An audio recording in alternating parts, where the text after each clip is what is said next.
जब भी बॉलीवुड इंडस्ट्री में सेलेब्स के बीच फेमस लव स्टोरी की चर्चा होती है तो हेमा मालिनी और धर्मेंद्र का नाम जरूर याद आता है। दोनों की प्यार की कहानी किसी ड्रामा फिल्म से कम नहीं है। हेमा मालिनी ने अपने परिवार के खिलाफ जाकर धर्मेंद्र को अपना पति बनाया था। उनके पिता वीएस रामानुजम चक्रवर्ती और मां जया चक्रवर्ती दोनों के रिश्ते के खिलाफ थे और वे नहीं चाहते थे कि बेटी हेमा की शादी शादीशुदा धर्मेंद्र से हो। एक बार तो हेमा मालिनी के पिता ने धर्मेंद्र को जमकर फटकार भी लगाई थी। धर्मेंद्र को जब हेमा मालिनी से प्यार हुआ तो उस वक्त वह शादीशुदा थे। उनकी शादी प्रकाश कौर से हुई थी। हेमा मालिनी भी धर्मेंद्र को दिल बैठी थी, लेकिन उनके रिश्ते को लेकर एक्ट्रेस की फैमिली राजी नहीं थी। हेमा मालिनी धर्मेंद्र से शादी करना चाहती थी, लेकिन उनके रिश्ते के खिलाफ माता पिता की दीवार आ रही थी। मां जया ने तय कर लिया था कि वह हेमा की शादी किसी सूटेबल लड़के से करेगी। वो कोई और नहीं बल्कि एक्टर जितेंद्र थे। साल 1974 में जया ने हेमा को मना लिया कि वह एक बार जितेंद्र से मिले। इसके बाद दोनों की शादी तय हो गई और दोनों का परिवार वेडिंग के लिए मद्रास पहुंच गया। जब ये बात धर्मेंद्र को पता चली तो वह खुद को रोक नहीं पाए और शादी में पहुंच गए। वहां पर उन्होंने जमकर हंगामा किया। हेमा मालिनी की biography beyond the dream girl में इस पूरी घटना का जिक्र है, जिसके अनुसार जितेंद्र कभी हेमा से शादी नहीं करना चाहते थे क्योंकि वह जानते थे कि एक्ट्रेस धर्मेंद्र से प्यार करती है। जितेंद्र ने अपने एक दोस्त से कहा कि वह हेमा से शादी नहीं करना चाहते क्योंकि मैं उनसे प्यार नहीं करता हूं और ना ही वह मुझसे करती है, लेकिन मेरी फैमिली चाहती है कि मैं हेमा से शादी करूं। उस वक्त जितेंद्र शोभा को पसंद करते थे और उनसे ही शादी करना चाहते थे। जब हेमा मालिनी और जितेंद्र की शादी की खबर मैगजीन में छपी तो धर्मेंद्र और जितेंद्र की गर्लफ्रेंड शोभा मद्रास पहुंच गए। जैसे ही शादी में हेमा मालिनी के पिता वीएस रामानुजम चक्रवर्ती ने धर्मेंद्र को देखा तो वह भड़क गए और उन पर चिल्लाते हुए कहा, मेरी बेटी की जिंदगी से चले क्यों जाते तुम शादीशुदा हो, तुम मेरी बेटी से शादी नहीं कर सकते हो। लेकिन धर्मेंद्र नहीं माने और सीधे हेमा मालिनी के रूम पहुंच गए। उन्होंने हेमा मालिनी से गिड़गिड़ाते हुए कहा कि तुम जितेंद्र से शादी करने की गलती मत करो। थोड़ी देर बाद हेमा मालिनी अपने रूम से बाहर निकली और जितेंद्र की फैमिली से शादी के बारे में सोचने के लिए टाइम मांगा। इस बात पर जितेंद्र की फैमिली गुस्सा हो गई और उन्हें अल्टीमेटम देते हुए वेन्यू छोड़कर चले गए। हालांकि उसी दिन धर्मेंद्र और हेमा मालिनी की शादी नहीं हुई। हेमा मालिनी की बायोग्राफी के मुताबिक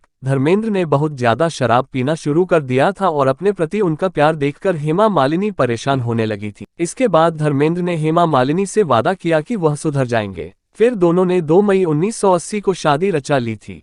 ऐसी खबर देखने के लिए हमारे चैनल बॉलीवुड न्यूज को सब्सक्राइब करें।